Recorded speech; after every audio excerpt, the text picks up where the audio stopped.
Militaries have often pushed the boundaries of technology in their desire to develop faster, more accurate, and more lethal weaponry. Yet the way we hurtle projectiles into targets has actually changed little since bows were supplanted by guns and cannons.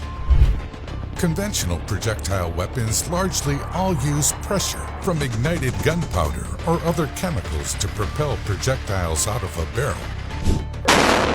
But a new type of projectile weapon being developed could upend the use of traditional weaponry. Enter the electromagnetic railgun. Railguns use electricity and magnetism instead of gunpowder and pressure to accelerate projectiles down a set of rails at hypersonic speeds. Projectiles launched via railgun generally reach speeds of around 5,500 miles per hour, Mach 7. For comparison, the fastest bullets can travel around just 1,800 miles per hour.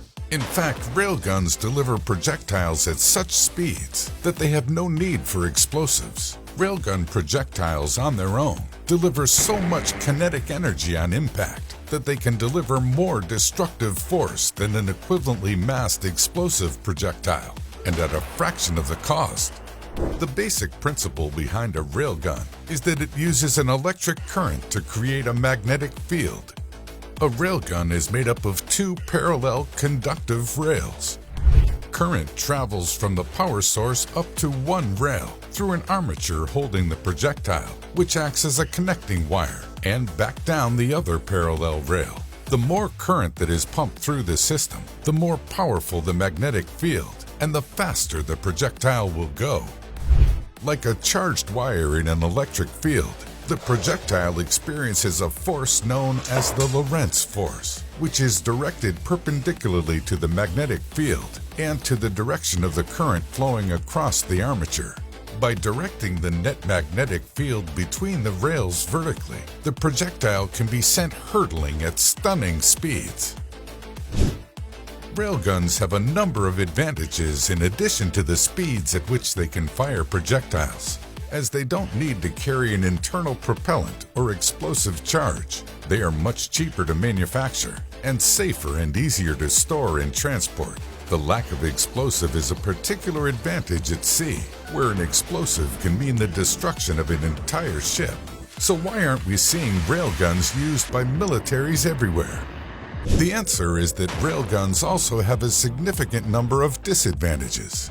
More current means more speed and force, but this also translates to excessive amounts of heat. The heat produced inside a railgun is so extreme that it requires constant changes of the rails due to wear and tear. This is a big problem because for a weapon to be effective in modern combat, the barrel must be able to fire continuously without malfunction for an extended period of time. While many types of heavy artillery can fire up to 600 times before needing repairs, railguns can only fire a handful of times. Railguns also require an enormous amount of space. This makes them difficult to install on all but the largest vehicles.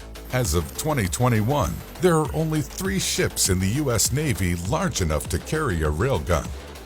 On top of this, the guns currently have a range of just 50 to 100 miles.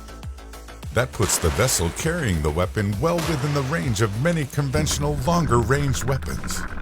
Another big problem is that these weapons require so much power that firing them essentially requires energy to be drawn from the craft's propulsion system.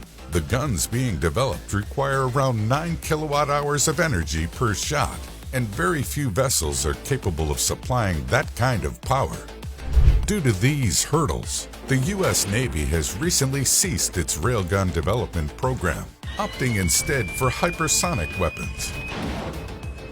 Others are still working on the technology, and in the future, advances like supercapacitors could help with some of the issues. Railguns have also been proposed as a way to launch cargo into space.